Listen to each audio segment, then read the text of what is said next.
Yo, what's outside is within.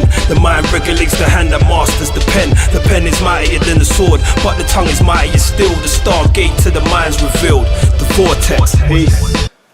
Your host Cyclone is here, and we've got the one and only Kevin. Hi.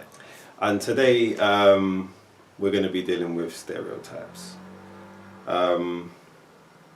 Very interesting stereotypes for me, because I know they exist. I don't really focus on them, and it doesn't. It personally hasn't really affected me, but it was mad. Like last night, I couldn't sleep properly, and I was on my phone, and then I reacted to. I don't normally leave comments on like posts and stuff. That's not really me, but I left a comment on someone's post, and then someone's come and gave a stereotype that towards me. You get me? Me, like it was an American having a stereotype of me being British.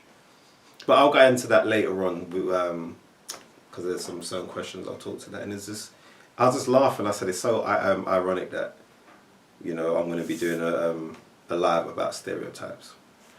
But anyway, as we crack on, from our last conversation, which was about current affairs, we had T-Wise throw some questions at us.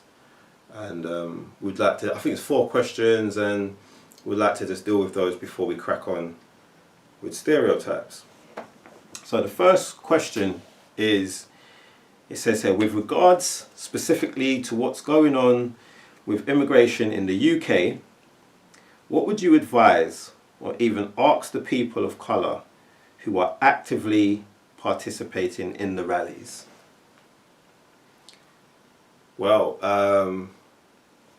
what side of the fence are we talking about to begin with?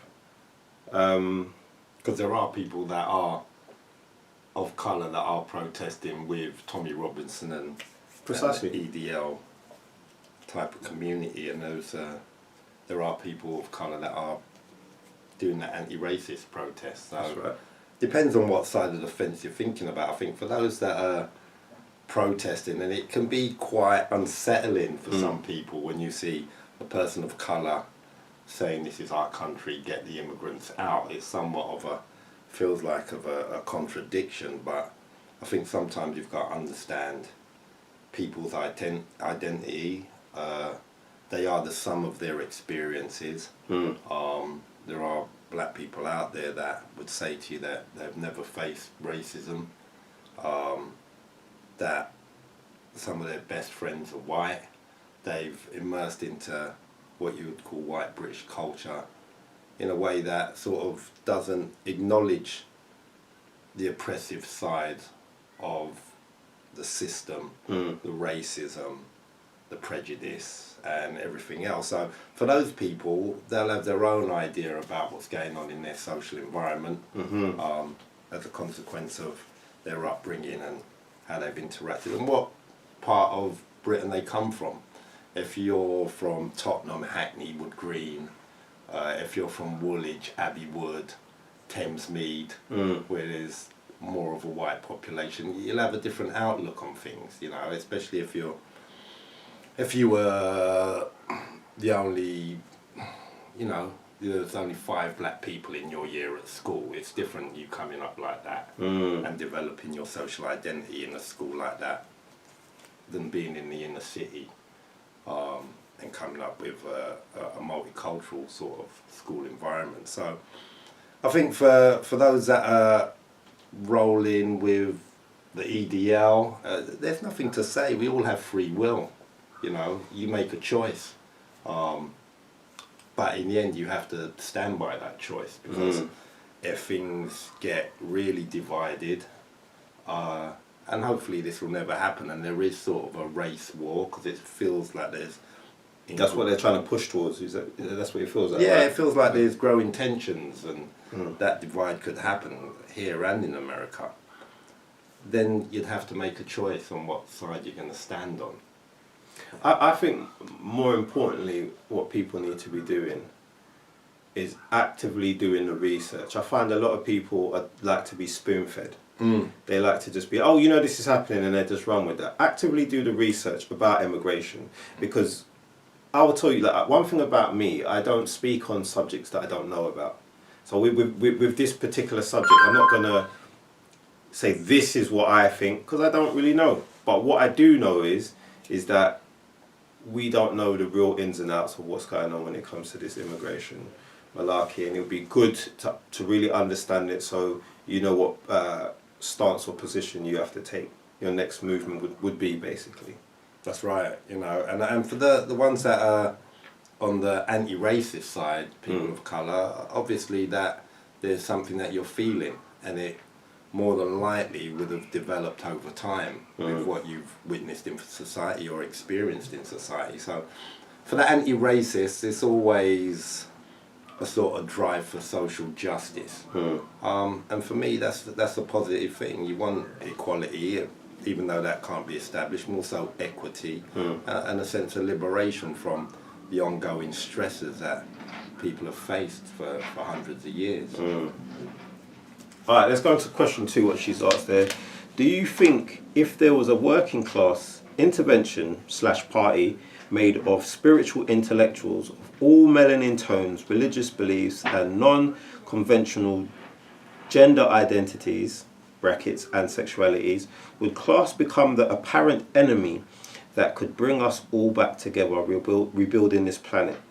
All with the same agenda being humanity at the core, or would it present us with issues that we all have with other aware or unaware, aside from class disguised in race and system? I had to write something down regarding that.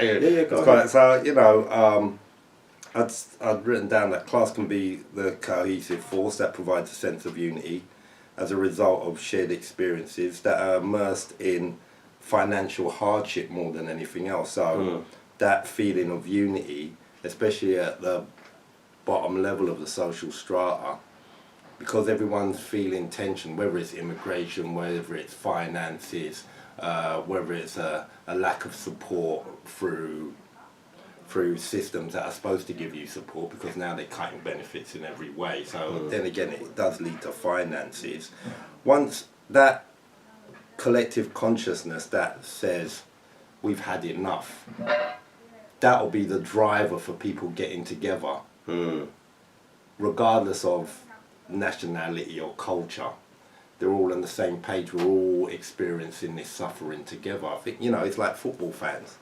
Football fans have got a collective consciousness in regards to their team, and there's no deviation from that usually, because if they meet up with a bunch of fans, they're representing their cause for that team. So having a deep-rooted drive for a specific cause, especially when it comes to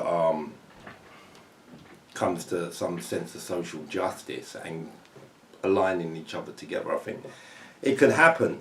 There's always going to be problems with class and race and systems, but if the drive is intense enough, I think that there could be change, some positive change. Definitely. I also think it's kind of like, this wasn't planned to do. From that, we're going to do stereotypes, but it's so interesting how the stereotypes of people is influenced this sort of behaviour, because a lot of people think they know about a certain sector of people, and they don't really know until conversations are had. So that's what, you know, a show like what we're doing today kind of can help bridge gaps, especially if you send questions in like this one. Next one is, how vital is psychologically... It's probably psychology. Okay, how vital is psychology in us as individual people in understanding ourselves and our contribution / roles as humans that play a part in political and social hardships, such as the current age of global genocides? It is, for me, it is vital, but it's like this. You have a situation where there are leaders of countries that have got a certain pathology, and you can see it play out. It sort of some people might say that that leader's a sociopath. You know, for me, it borders on psychopathy, on this sort of when I say that, like psychopathic type of thinking. No one else matters. Yeah, there's narcissism involved in it because it seems to be only about them, and megalomania because it's just about dominance and control. But you can see when there's a total disregard for human life and no caring about anyone, it does seem psychopathic. So looking at the psychology, I think, is important, but in looking at it, what does it do in regards to looking at it in regards to world leaders? Because no one's talking about their pathology. You don't hear them talking about Netanyahu's pathology or Trump's pathology. You know, you'll hear about the everyday criminal's pathology or the schizophrenic when he commits a crime, but no one's talking about the real in-depth working psychologically of these leaders that are having a significant impact on the lives of millions and the death of millions. I've been watching some stuff on Insta with these dying kids in Palestine, and it brought me to tears. Like, why am I watching that, and why am I feeling that emotion? And you're creating this or contributing to it, and you seem emotionless. So I think it is. I mean, if some of these leaders had an ounce of humanity, the thing they'd want to put up is the white flag. Bottom line. You know, so I think it's important to look at the psychology, but you never hear about it. That's right.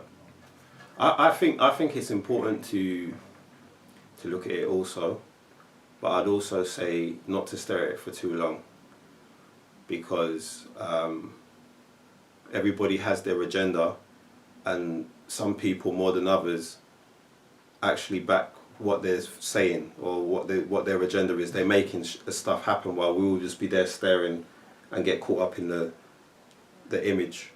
We need to be worrying about what we're doing, how we're moving, you know. So that's how I feel with that. I think we should always look at all angles and things, get an understanding of it, move on, and concentrate on our targets. And sometimes I feel that this collective consciousness sometimes is like a virus. You know, people talk about Charlie Kirk, and I'm not going to talk in a derogatory way, but he affected a lot of people by his rhetoric.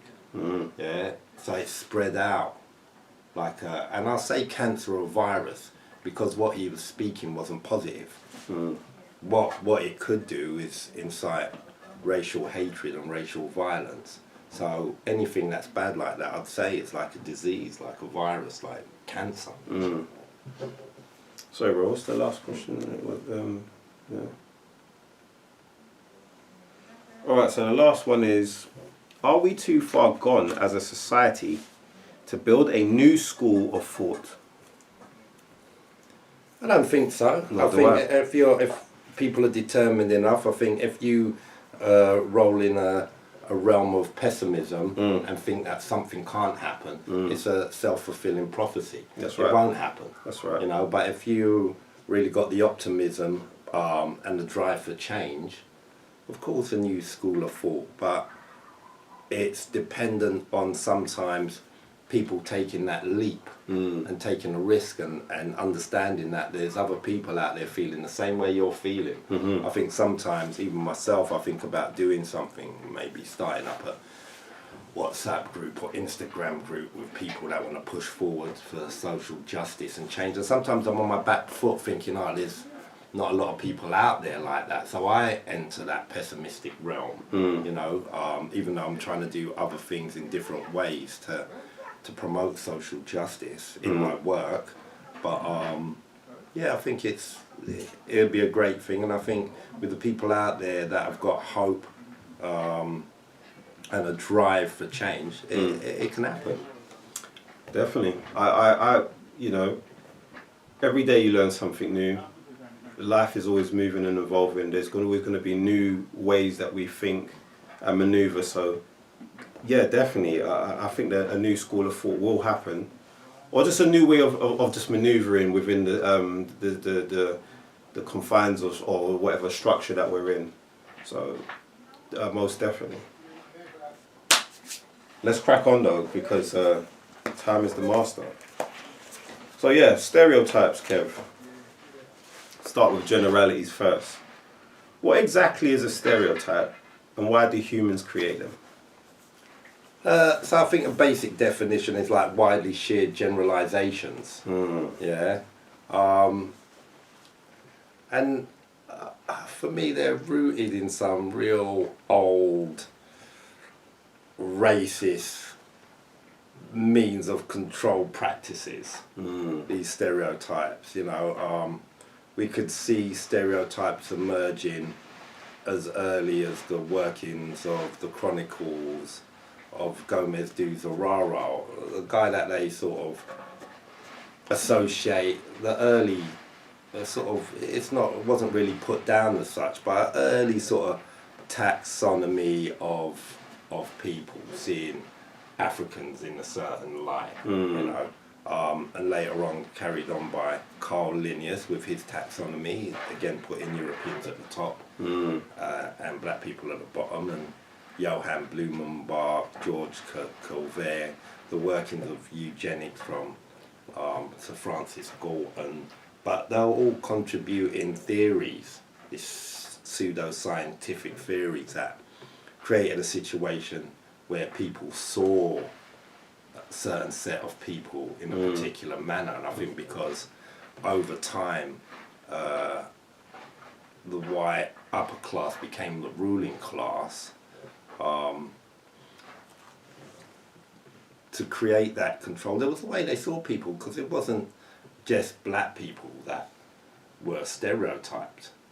Back in the day you had, and if you look at Hollywood films from back in the day, you will see white people playing Chinese people with some makeup and doing their eyes a certain way and really accentuating their behaviours and taking the mickey. The same with Asians. Across the board, they used to have white actors portraying people from different nationalities in an overly stereotypical way, in the way seemingly that they saw those people, you know. So I think the early taxonomies contributed heavily to stereotypes, but over time the associations of certain foods and certain practices to certain people and this over accentuating of it, you know, became more perverse over time, you know. But it's funny how certain stereotypes aren't as prevalent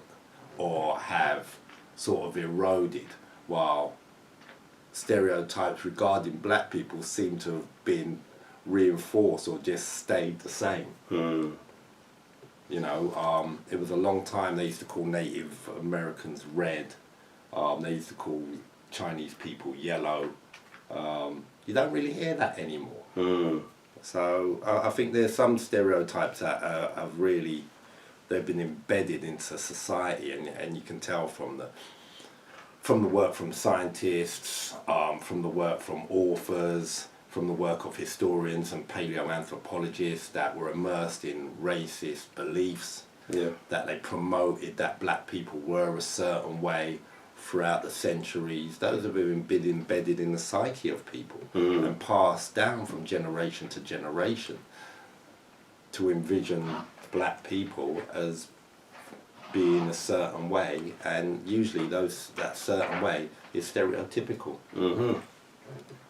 Which leads me on to the second question, and I wanted to say something after that. Like, are stereotypes always negative, or can they sometimes hold truth? Now, there was I was watching something the other day. I can't remember the guy's name, but they labelled him as the first black millionaire in Hollywood or in films, and I think he was the first guy that played many roles of, like, you know, like you got the black jigaboo or the guy who, you know, he's lazy. That they was pushing out this image of him being lazy, bug-eyed, skipping and dancing, and Has that stepped in Fletch? I don't know his name. It might be him. And to me, that was very. I was like, wow, look at this stereotype that they're pushing out there. When actively at that time, you had a lot of the black American slaves that was building America. So there was no laziness. They was well put together. If you look back in those times, look how they was dressed. They was well dressed. You know, suits, tie, shirt. You know, like it was just very interesting to see. But yeah, what do you think about stereotypes? Are they always negative, or can they sometimes hold truth? I think sometimes they've developed stereotypes based on truth. Yeah, but the stereotypes have been segregated to one set of people. Yeah. And again, there seems to be an agenda with it. So the basic stereotype regarding black people love chicken, right? Do black people love chicken? I'm asking you out there. Do black people love chicken? Let me ask you another question. Do only black people love chicken? That's real. So you never hear about them say, Asian people love... Because Asian people love chicken. Yeah, you know why? Because they're going down to KFC on a regular. They ain't eating burgers. That's right. Yeah. So KFC is some of the top food for Indian people. I don't know if you lot watch this thing. Yeah, I watch this thing sometimes where you'll have like blacks versus Italians who makes the best mac cheese, and they have to taste each other's mac cheese, not knowing who it was. Yeah. They had one the other day. It was a black versus, was it Korean? And they was doing like the fried chicken and all that sort of stuff. And I had the same thought. I was sitting there thinking like, they always try to go on like blacks love chicken, but everybody loves chicken. That's right. That's right. You know what I'm saying? What was another stereotype what I wanted to bring? Do you know what is so interesting to me? Yeah, which is very negative. This talk about black on black crime. Exactly. When you're dealing with crime, and you're dealing with people that are hurting their own people, you got to remember, most people, when they're doing these crimes, they're not going to be like in Tottenham like now or whatever, and then saying to themselves, I'm going to drive all the way to Nottingham and I'm just going to go and murder someone there. More time you do what you're doing in the proximity of where you are. Yep. So the proximity of where you are, if there's a lot of black people in one area, then hey, it's going to be black on black crimes. Same as if it's a white area, Asian area, whatever. So that's another stereotype that I think is very negative, and it's very damning, because a lot of people are not really, again, remember I said about the spoon feeding, a lot of people like to be spoon fed. They're not actually trying to sit down and be cognitive and say, hold on a minute, that don't make no sense.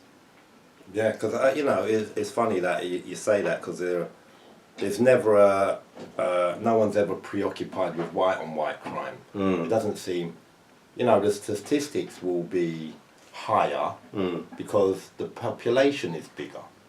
So there'd be more white on white crime anyway, and there'd be less black on black crime because we only make up a certain percentage of the population. Right. Yeah, so we make up, I think, 4% of the population in the UK. Yeah. Right. Yeah. So how's there going to be more crime? But no one looks specifically at crimes of nationality. So if you live in a certain area and there's gang activity, so if there is Turkish gang activity and there is feuds between Turkish gangs, and I've seen the flowers on the side of the roads over time when there's been gang issues and someone's got killed from the Turkish community. No one talks about Turkish. They might mention, and here's a stereotype about Albanian gangs. Because I know some Albanian people. I know when they go back to Albania, and I know how calm Albania sounds. But there's this real deep stereotype about Albanians. But even if there's crime with Albanians here, yeah, you may hear about Albanian gangs. How prevalent are they? But it's a stereotype that's been pushed, but you still won't hear about it in regards to Albanian on Albanian crime, or Turkish on Turkish crime, Greek on Greek crime, English on English crime.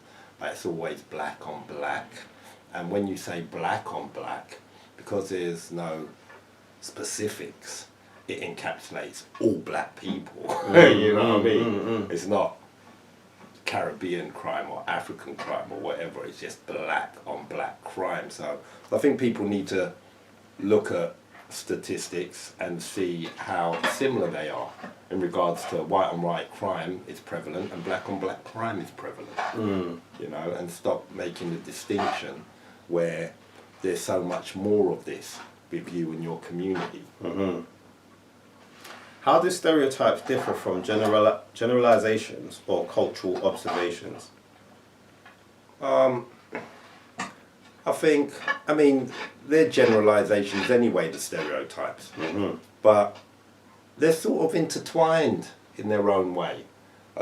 It's like these general observations from a mass of people create a stereotype, you know what I mean? So people observe things and then think that that's true. Because some people don't acknowledge that they're stereotypes.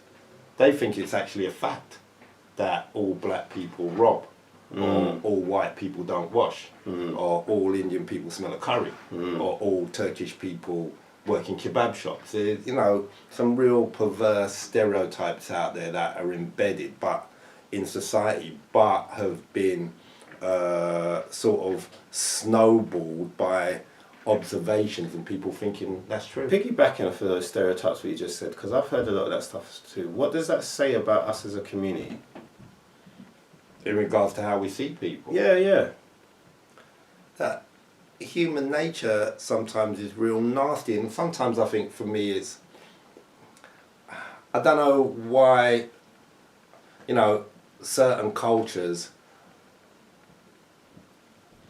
are a lot more, how shall I put this, are seemingly a lot more racist than others, you know, and they spew out a lot of that on a regular basis. The reasons why, indoctrination over time, you know, and it was strong, I think, across the globe, the indoctrination of certain ideas forming into certain beliefs about people was widely spread. I never blame, it's like the EDL and Tommy Robinson. I don't blame them for how they feel. Yeah, that came from the top end of society, indoctrinating all of us to feel a certain way. Black people about themselves, and other people about black people, and of course about other people over time, about the Chinese, about the Asians, about whoever. There's always been this promotion of sort of inferiority based on difference, you know. Do you think that there's a psychological or survival basis for stereotyping? People really like to feel better about themselves, and people really like to feel better about themselves more so when they're in a bad predicament. It's like when poverty ensues in society. So we might, 10 years ago, 20 years ago, things might have been calm because the economy was okay. But as soon as the economy goes upside down and people start struggling, all of a sudden racism and stereotypes start coming at the forefront of everything because of pressure. You need to feel better about yourself, you're struggling. Who else can I blame for my struggle? It's true, man. You know, when you know, pressure really brings out certain elements of inside of people. You know, stuff that you wouldn't actually expect. I get the sense, I don't know why it's come to me, but the bullying comes to me. Like it's a massive form of bullying, you know. It's a way of just saying things that are not generally true. And just making people come to your certain way of thinking. Like manipulation, isn't it? Alright, so can you recall a time when a stereotype directly offended you or someone close to you?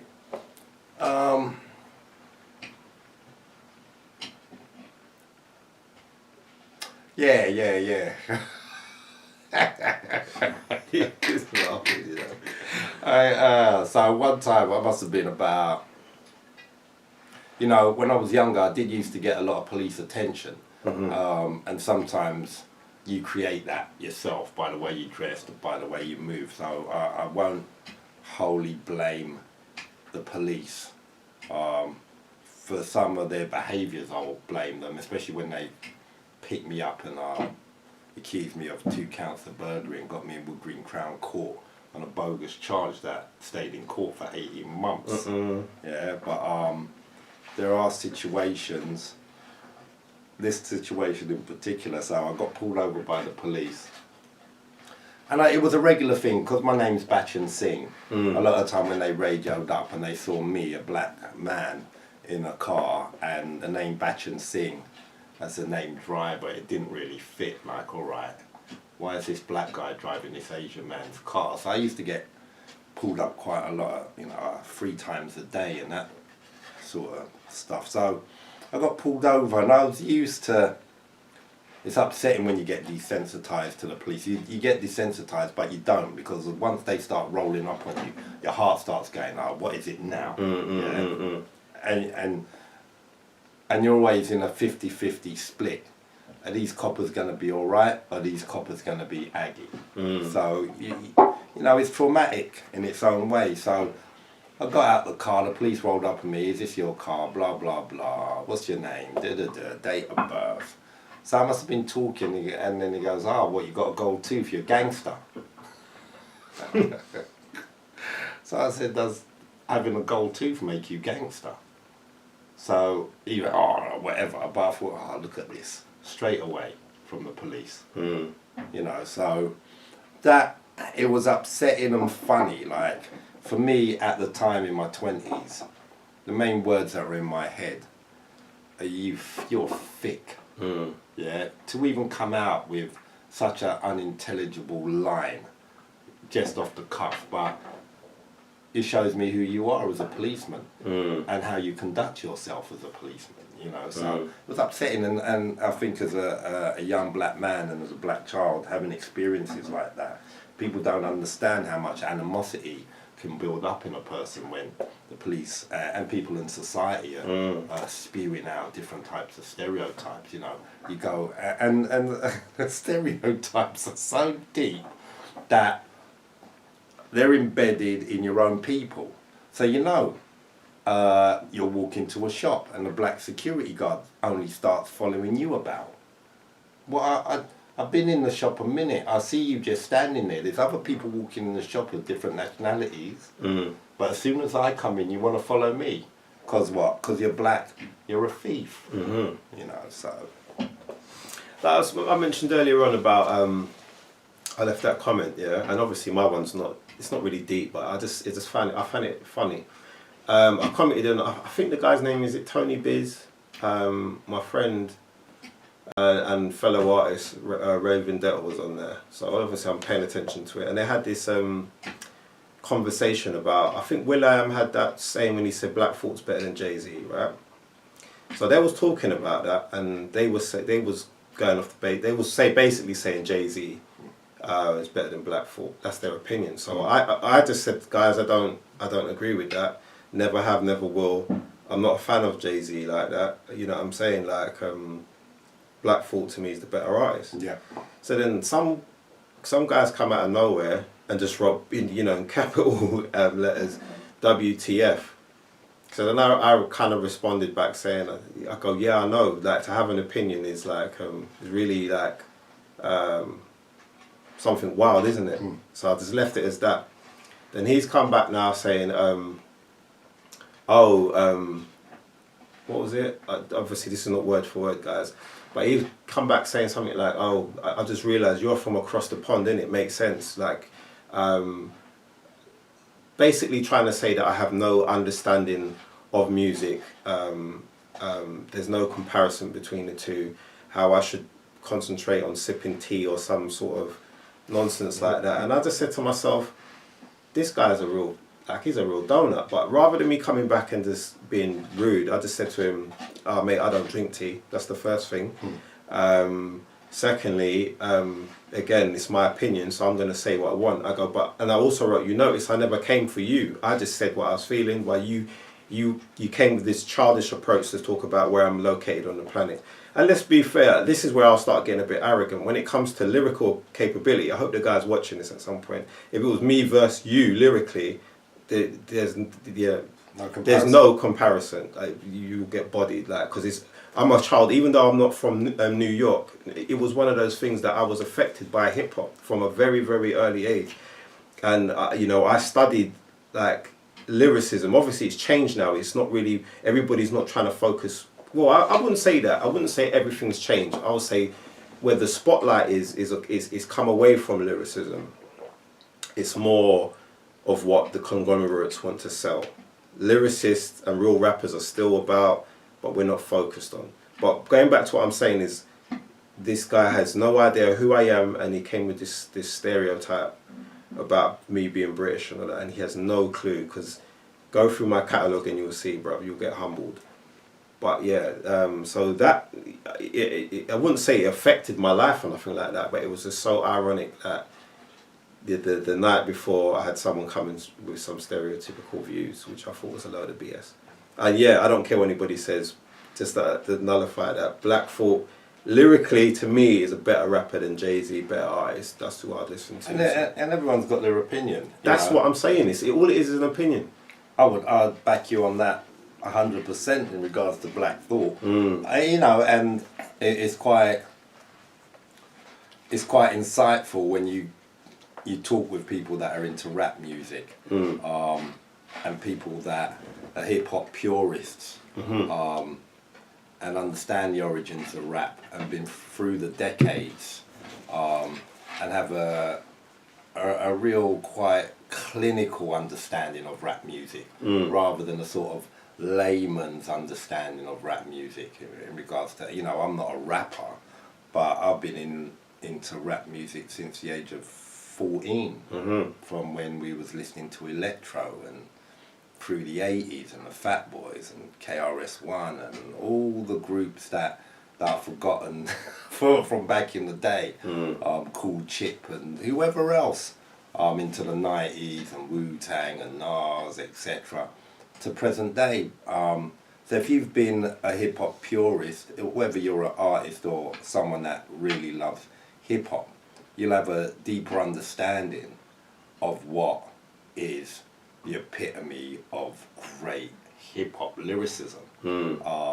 But at the same time, everyone hears something different. Out of the, I don't know if we're still on 10 billion people on this planet, out of all the world global population, regardless of us all existing on this planet, all at the same time, whatever we've got a perspective on, it's usually always different. It's just like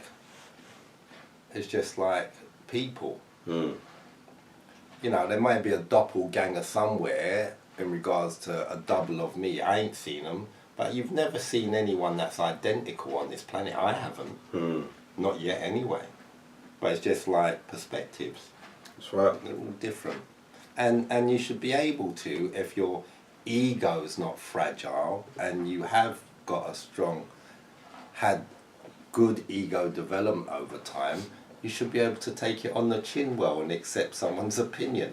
When people can't accept certain things, I understand that their ego hasn't developed enough to be able to accept someone's opinion. You're still sort of in the infantile state. Yeah. How do stereotypes shape the way we see ourselves before others get to know us?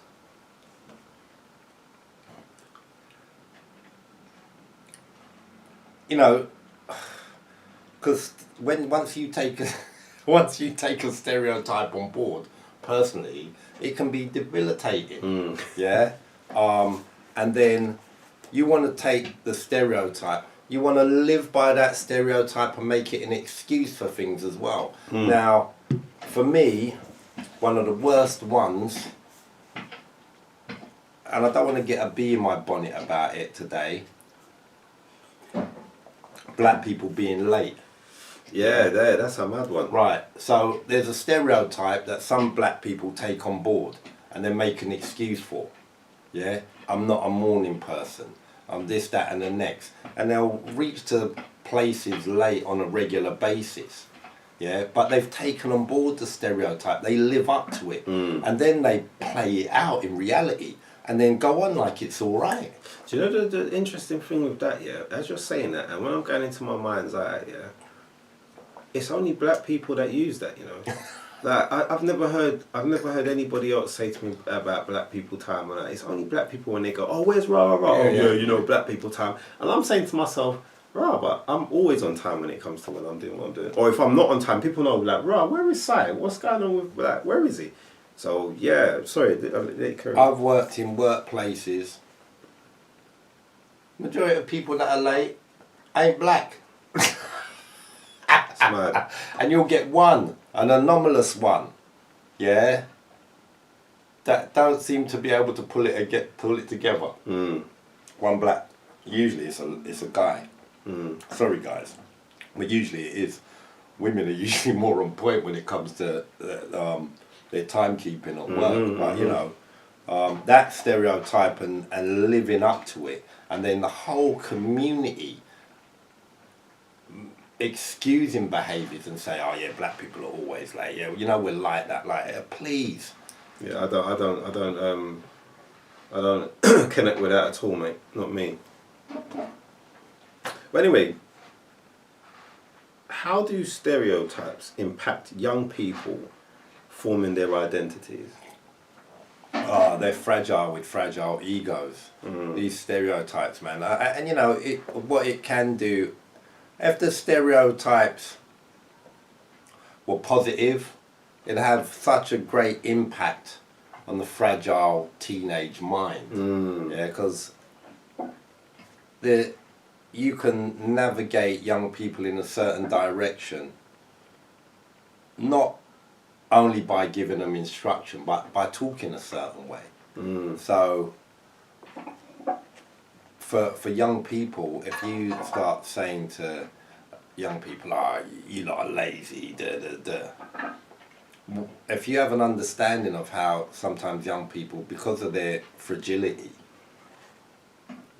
they won't, because parents will use that in a way to encourage them not to be lazy. Yeah. You're so lazy, you could do this, blah, blah, blah. Now, they're saying that so that they get up and stop being lazy. But the more you say that or make comparisons, yeah, but blah, blah, son's not like that, look how well he's doing. Don't you understand how fragile that your child's ego is? And the more you say that, then they start living up to the stereotype, to the label. And then they become it even more. So I think with negative stereotypes, especially when it comes to young people, they can immerse themselves. If they hear it too much, they actually become what you're saying they are, you know. I think that can be quite dangerous. And some people don't recognise that they're doing it, especially parents doing it to their children. Yeah, definitely. Just I agree. I think when it comes to young people, you have to be very selective in things that you say, because they gravitate to them, positive or negative. And like you said, they could make it grow into actual reality for themselves. So yeah, I definitely think we need to be mindful. How do racial stereotypes influence daily interactions in society? In all different areas, you know, whether it's the stereotypes sort of resort you to code switching in the workplace, not bringing in certain foods. You in your mind might feel that these people won't like the smell of my food.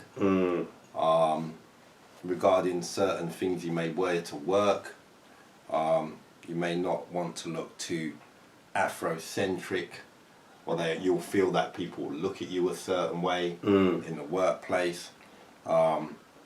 Whether you're going to experience microaggressions from people in different forms, and different forms of prejudice, and different times of racist jokes.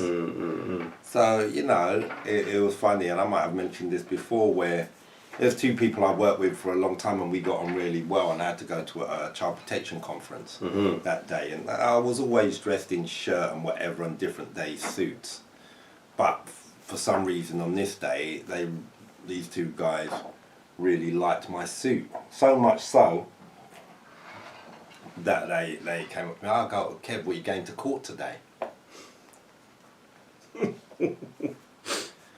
So because I'm more aware now than I've ever been, I straight away said, "That sounds like racism."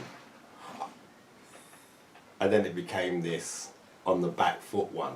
"No, Kev, I said, "It sounds like a racist joke." Yeah. And they go, "No." But you know, I had to let them know that I know. Yeah, don't. You know, and I could have really, if I wanted to be real, sorry for the use of the word anal, if I wanted to be real anal, I could have taken that somewhere. If nothing, because of the powers that are above, and there is unconscious protection towards a certain set of people, it may not have gone anywhere. I think some people don't understand that when certain things happen, in workplaces especially, people don't actually understand that they can't help but unconsciously protect their own. They don't even know they're doing it. So sometimes I think back in the day, I used to observe things and think, look at that. Look, that was supposed to have got dealt with differently, and that person's supposed to get a better outcome. But you've protected that other person. But now I know that sometimes people are on auto, they don't even know they're doing it. They can't help but protect their own, even if what they've done is wrong. You know what? What came to mind for me is like, and it's funny enough, this is black people doing it against their own. Yeah, right. I remember when I flew out to Gambia. Shout out Nate, shout out Persona 13, shout out Global Faction, shout out Gambia. Before I went out there, you had individuals over here saying to me, "Oh, be careful of the food. You know, watch out for the food you're going to be eating." What's they talking about? Jungle meat or just some madness, yeah? And these are people that's never been out there, mind you. You know, they've never been out there. But the joke was, when I got out there was a dish that they made. I even think about it till today, yeah? Like when I think I went out to Gambia, I think 14 years I was in Gambia. That's 14 years ago, I should say. They made a dish out there called chew. That's what they called it. Chew is one of the most beautifulest things I've ever eaten in my life. Like it's like a meat stew that they have with rice. And shout out Caddy's as well. Caddy's restaurant.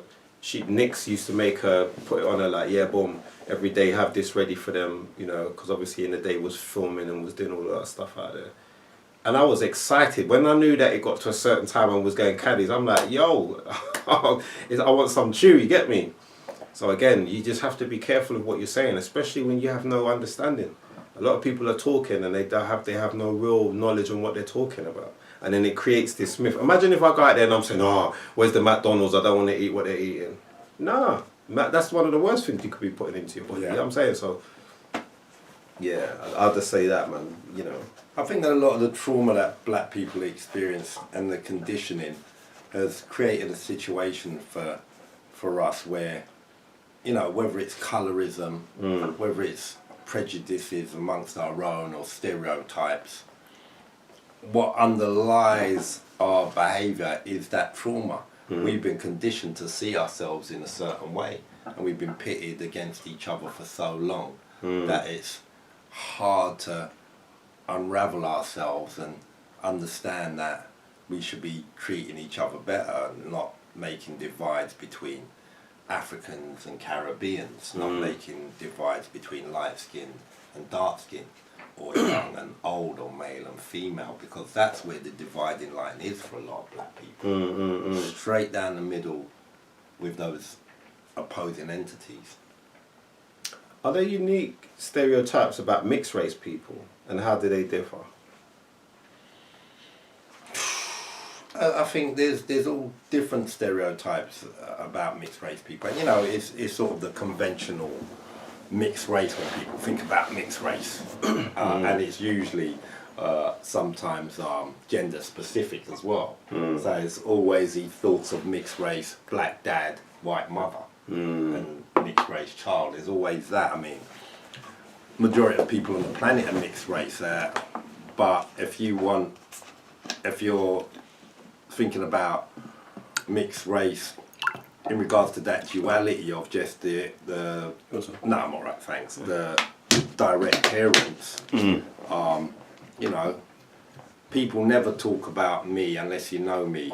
They still don't, even knowing me as having a Trinidadian Asian mother and a black father that's been unseen. No one calls me mixed race because I identify as black. But even in my name, it doesn't seem to be a name that you would associate with me, so it gives you an indication. So I wouldn't typically be seen as mixed race in society. There are light-skinned black people that aren't mixed race that are treated like they're mixed race, and there are mixed race people that, you know, have to bear the burden of the stereotypes from black people and the stereotypes from white people. You know, it's strange to be in a predicament where society sees you as black.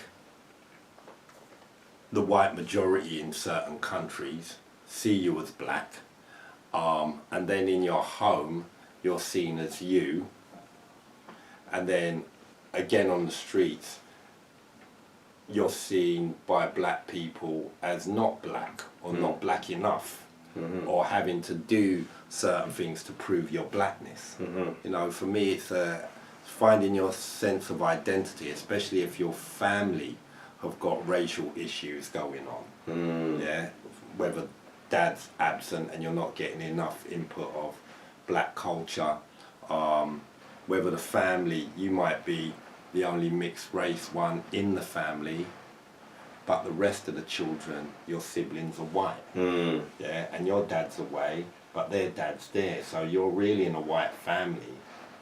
You're the eldest, say, and you're close to mum. But now the dynamics have changed because the whole family's white, and you feel alone. So, for mixed race people generally, especially just split down the middle where it's easily identifiable that you're mixed race, it is a difficult realm of psychological hurdles, really, on a daily basis. I don't think people understand that mixed race people have got to do a lot to just feel grounded in themselves, especially if home life isn't providing you that grounding. How do you think media, film and music reinforce or break down racial stereotypes? Top Boy, Blue Story. Straight up. You know what I mean? Those reinforce the stereotypes. There's programs out there that, you know, straight away, wow, it upsets me that that organisations and institutions, they want to talk about the dangers of knife crime, the dangers of gang crime, the feral young people. But you, as institutions, want to put out a certain music to feed that. You want to put out certain media to feed that. But then you want to moan about how dangerous the streets are and what's going on in our country. But you feed the beast. It's as perverse as Dr. Frankenstein and Frankenstein's monster. And the monster will say, well, why are you upset with me, Dr. Frankenstein? Yeah? You made me. Like, what's Frankenstein going to say? He can't say nothing, because he created you. So, TV and media, there's a lot of responsibility in these companies, and they're not taking responsibility for what they're feeding these young people nowadays. You know, so it's a dangerous thing, the stereotypes that are put out in, you know, it's like the anti-hero situation. There's careful psychological priming. How can you have, whether it's Training Day, whether it's Chronicles of Riddick, whether it's Fast and the Furious, you've created a situation where now the villain's the hero. So what does that imprint in the minds of young people? you can be a villain, but you can be a hero. Yeah, but what's the hero in your mind? The villain is maybe selling drugs and getting involved in gang stuff. But the hero element is that I'm not as bad as that guy. You know what I mean? But that's not being a hero. Just because you haven't stabbed but you're selling people crack cocaine, you're still dealing death and destruction. You know, so it's weird nowadays how people's personalities, not only by their family, but by influx of different information through different media platforms, is creating, you know, these different young people of 2025. Yeah, and you know, when you look at these programs and you listen to this music, if what they were saying in this song was really true, because you find a lot of people are going to, yeah, I'll shank man, I'll do this, I'll do that, and I'll shoot guys. If it was really true and we looked outside, there would be a lot of death and destruction, like in close proximity. So that's why you just know that a lot of it is like, a lot of it is the stereotypes and just caricatures and just made up tales. But again, you have to be careful of what you're putting out there to the minds of the masses, because that's the thing. A lot of people like to try and live up to these sort of hype.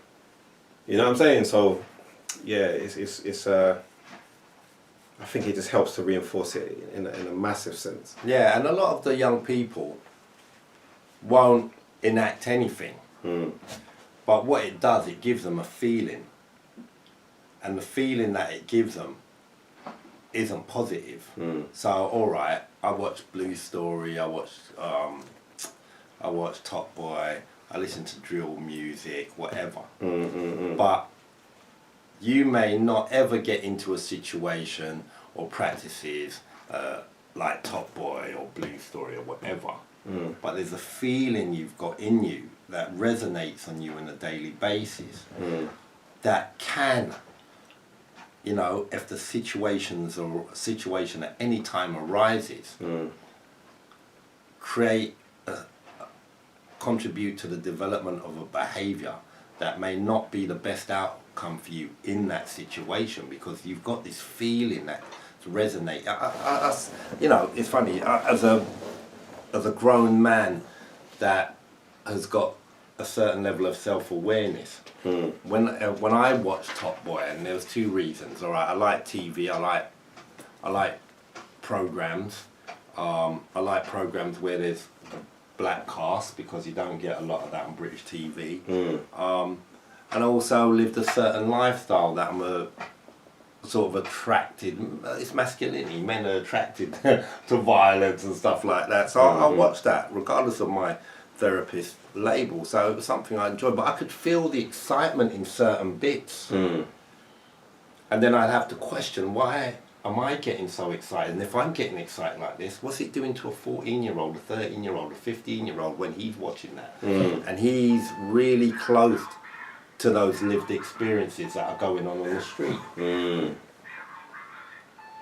How have stereotypes about masculinity and femininity evolved over time?